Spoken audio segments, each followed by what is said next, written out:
Cela fait maintenant 5 ans que nous menons des actions artistiques et pédagogiques dans différents quartiers, au contact direct des habitants. Cette expérience nous a permis de mesurer à quel point il est nécessaire de créer des espaces d'expression où la parole des gens, souvent pour entendu, puisse non seulement exister, mais aussi devenir politique, c'est-à-dire connectée à des réalités concrètes, à des problématiques collectives. Il y a 4 ans et demi, lors d'ateliers avec l'association Tatin au gymnase Maurice Berlemont, j'étais profondément marquée par les échanges avec les gens du quartier Fontaine-Roi. Anecdotes, réflexions, interrogations, leurs paroles portaient une richesse qu'on entend rarement. Cela m'a convaincue de l'importance de la valoriser pleinement. Cette dynamique s'est prolongée et renforcée grâce à la collaboration avec la Fondation Jeunesse Vert, qui accompagne au quotidien des gens en situation de précarité.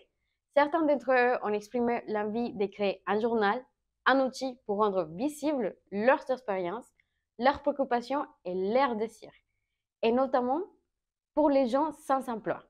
Ces initiatives convergentes ont révélé un besoin commun, celui d'un espace d'expression autonome, collectif et accessible, où chacun peut raconter, questionner et proposer. C'est ainsi qu'est né le projet Ton quartier, ton journal, un outil pour transformer ces paroles en vecteur de dialogue et de mobilisation dans l'espace public.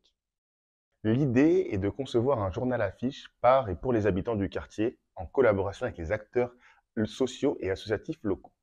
Ce journal, produit à travers des ateliers nomades de sérigraphie installés sur un triporteur, vise à recueillir la parole en créant des situations propices à l'échange et en occupant l'espace de manière créative. Traduire ces paroles en forme artistique, notamment par la sérigraphie, mais aussi par le dessin, l'écriture, la cartographie ou l'enregistrement sonore. Faire la médiation du projet au moment de son impression et diffuser le contenu à travers le journal affiche. Cette démarche s'inspire directement de la pédagogie de Paolo Freire en encourageant les participants à lire la réalité pour écrire leur propre histoire. Elle vise à favoriser une prise de conscience collective et à stimuler l'action locale. Avec ce projet, nous souhaitons, en tant que citoyens du monde, nous réapproprier l'espace public en lui rendant sa vocation à réunir, informer et partager. L'espace public n'est plus seulement compris comme un espace géographique que l'on traverse. Il devient également un espace vecteur de changement, où il est possible d'agir concrètement, de manière individuelle et collective pour le bien commun, se faisant ainsi l'espace de circulation, d'échange, de partage et de communication. Nous sommes intimement convaincus que créer un espace interstitiel au sein même de l'espace public, qui est par essence accessible à toutes et tous, par le biais d'un engagement co-créatif et solidaire permet de changer, de déplacer ou d'agir sur des dynamiques sociales, culturelles ou encore environnementales. Belleville nous semble être le terreau idoine pour l'y mener. C'est en effet un carrefour historique de la culture nationale et internationale.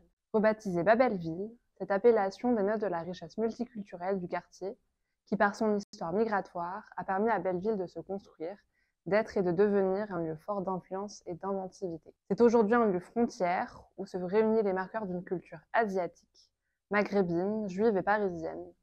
Notre ambition étant de pouvoir au fil des numéros faire grandir sa portée. En collaborant avec des associations telles que Tatane, le Picoulé, la Petite Roquette, la Fondation Jeunesse Feu Vert, l'équipe de développement local du 11e et la Maison des Métallos, nous ancrons le projet dans le tissu local. Ces partenariats renforcent la dimension participative et inclusive de l'initiative. Le journal affiche devient ainsi un outil générateur d'actions collectives, un moyen de renforcer le lien social, de favoriser l'expression intergénérationnelle et de sensibiliser à des pratiques durables. Notre outil innovant est les vélos ateliers de sérigraphie mobile. Conçus pour s'adapter aux contraintes de la rue et aux conditions météorologiques, intégrés dans un triporteur, il contient une caisse modulable permettant de réaliser toutes les étapes de la sérigraphie, comme l'induction, le séchage des cadres, l'insolation et l'impression. Ces dispositifs polyvalents servent également de bureaux de dessin et de mini-bibliothèques, offrant ainsi un espace de travail non fixe. Mais il est bien plus qu'un simple outil de production. C'est un espace d'expérimentation, de rencontres et de dialogue au service de l'expression des jeunes et de la transformation sociale. Ton quartier, ton journal n'est pas seulement un média. C'est un espace de dialogue, de création et d'émancipation. En mettant en lumière les voix des habitants, nous construisons ensemble un quartier plus solidaire, Plus conscient et plus vivant.